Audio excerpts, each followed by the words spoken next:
Every human used to have to hunt or gather to survive, but humans are smartly lazy, so we made tools to make our work easier. From sticks to plows to tractors, we've gone from everyone needing to make food to modern agriculture with almost no one needing to make food. And yet, we still have abundance. Of course, it's not just farming, it's everything. We've spent the last several thousand years building tools to reduce physical labor of all kinds. These are mechanical muscles, stronger, more reliable, and more tireless than human muscles ever could be. And that's a good thing. Replacing human labor with mechanical muscles frees people to specialize, and that leaves everyone better off, even those still doing physical labor. This is how economies grow and standards of living rise. Some people have specialized to be programmers and engineers whose job is to build mechanical minds. Just as mechanical muscles made human labor less in demand, so are mechanical minds making human brain labor less in demand. This is an economic revolution. You may think we've been here before, but we haven't. This time is different. When you think of automation, you probably think of this: giant, custom-built, expensive, efficient, but really dumb robots blind to the world and their own work. They were a scary kind of automation, but they haven't taken over the world because they're only cost-effective in narrow situations. But they're the old kind of automation. This is the new kind. Meet Baxter. Unlike these things, which require skilled operators and technicians and millions of dollars, Baxter has vision and can learn what you want him to do by watching you do it, and he costs less than the average annual salary of a human worker. Unlike his older brothers, he isn't pre-programmed for one specific job. He can do whatever work is within the reach of his arms. Baxter is what might be thought of as a general-purpose robot, and general purpose is a big deal. Think computers. They too started out as highly custom and highly expensive, but when cheap-ish general-purpose computers appeared, they quickly became vital to everything. A general-purpose computer can just as easily calculate change, or assign seats on an airplane, or play a game, or do anything just by swapping its software. And this huge demand for computers of all kinds is what makes them both more powerful and cheaper every year. Baxter today is the computer of the 1980s. He's not the apex, but the beginning. Even if Baxter is slow, his hourly cost is pennies worth of electricity, while his meat-based competition costs minimum wage. A tenth the speed is still cost-effective when it's 100th the price. And while Baxter isn't as smart as some of the other things we will talk about, he's smart enough to take over many low-skilled jobs. And we've already seen how dumber robots than Baxter can replace jobs. In new supermarkets, what used to be 30 humans is now one human overseeing 30 cashier robots. Or take the hundreds of thousands of baristas employed worldwide. There's a barista robot coming for them. Sure, maybe your guy makes the double mocha whatever just perfect and you'd never trust anyone else, but millions of people don't care and just want a decent cup of coffee. Oh, and by the way, this robot is actually a giant network of robots that remembers who you are and how you like your coffee no matter where you are. Pretty convenient. We think of technological change as the fancy new expensive stuff, but the real change comes from last decade's stuff getting cheaper and faster. That's what's happening to robots now. And because their mechanical minds are capable of decision-making, they are out-competing humans for jobs in a way no pure mechanical muscle ever could. Imagine a pair of horses in the early 1900s talking about technology. One worries all these new mechanical muscles will make horses unnecessary. The other reminds him that everything so far has made their lives easier. Remember all that farm work? Remember running from coast to coast delivering mail? Remember riding into battle? All terrible. These new city jobs are pretty cushy, and with so many humans in the cities, there will be more jobs for horses than ever. Even if this car thingy takes off, he might say, there will be new jobs for horses we can't imagine. But you, dear viewer from Beyond 2000, know what happened. There are still working horses, but nothing like before. The horse population peaked in 1915. From that point on, it was nothing but down. There isn't a rule of economics that says better technology makes more better jobs for horses. It sounds shockingly dumb to even say that out loud, but swap horses for humans and suddenly people think it sounds about right. As mechanical muscles pushed horses out of the economy, mechanical minds will do the same to humans. Not immediately, not everywhere, but in large enough numbers and soon enough that it's going to be a huge problem if we're not prepared, and we're not prepared. You, like the second horse, may look at the state of technology now and think it can't possibly replace your job, but technology gets better, cheaper, and faster at a rate biology can't match. Just as the car was the beginning of the end for the horse, so now does the car show us the shape of things to come.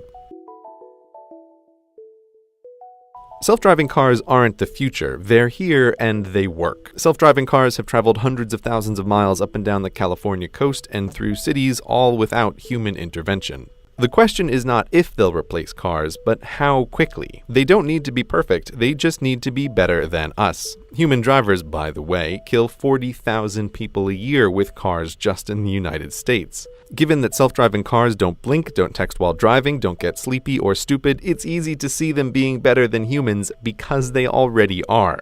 Now, to describe self-driving cars as cars at all is like calling the first cars mechanical horses. Cars in all their forms are so much more than horses that using the name limits your thinking about what they can even do. Let's call self-driving cars what they really are. Autos, the solution to the transport objects from point A to point B problem. Traditional cars happen to be human-sized to transport humans, but tiny autos can work in warehouses and gigantic autos can work in pit mines. Moving stuff around is who knows how many jobs, but the transportation industry in the United States employs about 3 million people. Extrapolating worldwide, that's something like 70 million jobs at a minimum. These jobs are over.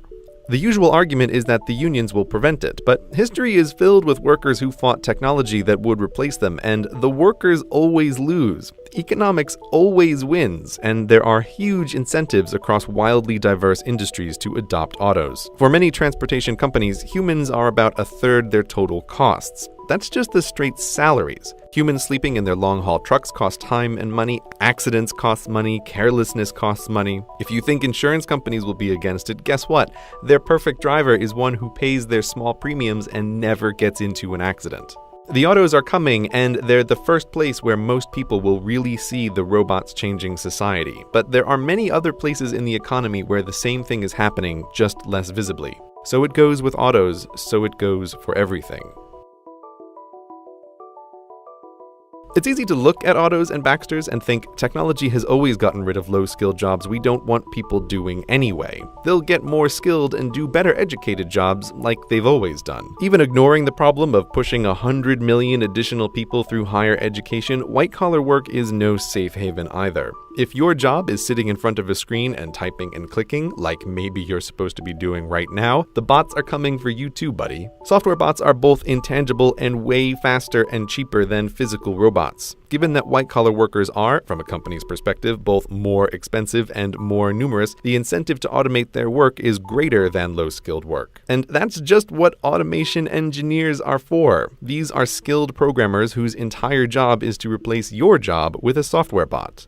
You may think even the world's smartest automation engineer could never make a bot to do your job, and you may be right, but the cutting edge of programming isn't super smart programmers writing bots, it's super smart programmers writing bots that teach themselves how to do things the programmer could never teach them to do. How that works is well beyond the scope of this video, but the bottom line is there are limited ways to show a bot a bunch of stuff to do, show the bot a bunch of correctly done stuff, and it can figure out how to do the job to be done. Even with just a goal and no knowledge of how to do it, the bots can still learn. Take the stock market, which in many ways is no longer a human endeavor. It's mostly bots that taught themselves to trade stocks, trading stocks with other bots that taught themselves. As a result, the floor of the New York Stock Exchange isn't filled with traders doing their day jobs anymore. It's largely a TV set. So bots have learned the market and bots have learned to write. If you've picked up a newspaper lately, you've probably already read a story written by a bot. There are companies that teach bots to write anything, sports stories, TPS reports, even say those quarterly reports that you write at work. Paperwork, decision-making, writing, a lot of human work falls into that category, and the demand for human mental labor in these areas is on the way down. But surely the professions are still safe from bots, yes? When you think lawyer, it's easy to think of trials, but the bulk of lawyering is actually drafting legal documents, predicting the likely outcome and impact of lawsuits, and something called discovery, which is where boxes of paperwork gets dumped on the lawyers and they need to find the pattern or the one out-of-place transaction among it all. This can be bot work. Discovery in particular is already not a human job in many law firms. Not because there isn't paperwork to go through, there's more of it than ever, but because clever research bots shift through millions of emails and memos and accounts in hours, not weeks, crushing human researchers in terms of not just cost and time, but most importantly, accuracy. Bots don't get sleepy reading through a million emails. But that's the simple stuff. IBM has a bot named Watson. You may have seen him on TV destroy humans at Jeopardy, but that was just a fun side project for him. Watson's day job is to be the best doctor in the world, to understand what people say in their own words and give back accurate diagnoses. He's already doing that at Sloan Kettering, giving guidance on lung cancer treatments. Just as autos don't need to be perfect, they just need to make fewer mistakes than humans, the same goes for doctor bots. Human doctors are by no means perfect. The frequency and severity of misdiagnoses are terrifying, and human doctors are severely limited in dealing with a human's complicated medical history.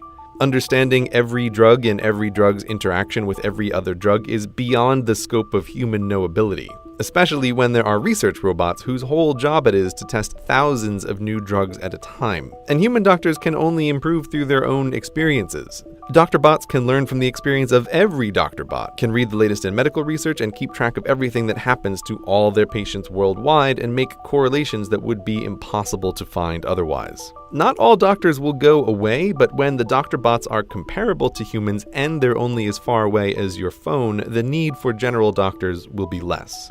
So professionals, white-collar workers, and low-skill workers all have things to worry about from automation. But perhaps you are unfazed because you're a special creative snowflake. Well, guess what? You're not that special. Creativity may feel like magic, but it isn't. The brain is a complicated machine, perhaps the most complicated machine in the whole universe, but that hasn't stopped us from trying to simulate it. There is this notion that just as mechanical muscles allowed us to move into thinking jobs, that mechanical minds will allow us to move into creative work. But even if we assume the human mind is magically creative, it's not, but just for the sake of argument, artistic creativity isn't what the majority of jobs depend on. The number of writers and poets and directors and actors and artists who actually make a living doing their work is a tiny, tiny portion of the labor force. And given that these are professions dependent on popularity, they'll always be a very small portion of the population. There can't be such a thing as a poem and painting-based economy. Oh, by the way, this music in the background that you're listening to, it was written by a bot. Her name is Emily Howell, and she can write an infinite amount of new music all day for free. And people can't tell the difference between her and human composers when put to a blind test. Talking about artificial creativity gets weird fast. What does that even mean? But nonetheless, it's a developing field. People used to think that playing chess was a uniquely creative human skill that machines could never do, right up until the point they beat the best of us. And so it will go for all human talents. Right, this may have been a lot to take in, and you might want to reject it. It's easy to be cynical of the endless and idiotic predictions of futures that never are. So that's why it's important to emphasize again that this stuff isn't science fiction. The robots are here right now. There is a terrifying amount of working automation in labs and warehouses around the world. We have been through economic revolutions before, but the robot revolution is different. Horses aren't unemployed now because they got lazy as a species, they're unemployable. There's little work that a horse can do to pay for its housing and hay. And many bright, perfectly capable humans will find themselves the new horse, unemployable through no fault of their own. But if you still think new jobs will save us, here is one final point to consider. The US Census in 1776 tracked only a few kinds of jobs. Now, there are hundreds of kinds of jobs, but the new ones are not a significant part of the labor force. Here's the list of jobs ranked by the number of people who perform them. It's a sobering list with the transportation industry at the top. Continuing downward, all of this work existed in some form 100 years ago, and almost all of them are easy targets for automation. Only when we get to number 33 on the list is there finally something new. Don't think that every barista or white-collar worker need lose their job before things are a problem. The unemployment rate during the Great Depression was 25%. The list above is 45% of the workforce. Just what we've talked about today, the stuff that already works, can push us over that number pretty soon. And given that even in our modern technological wonderland, new kinds of work aren't a significant portion of the economy, this is a big problem.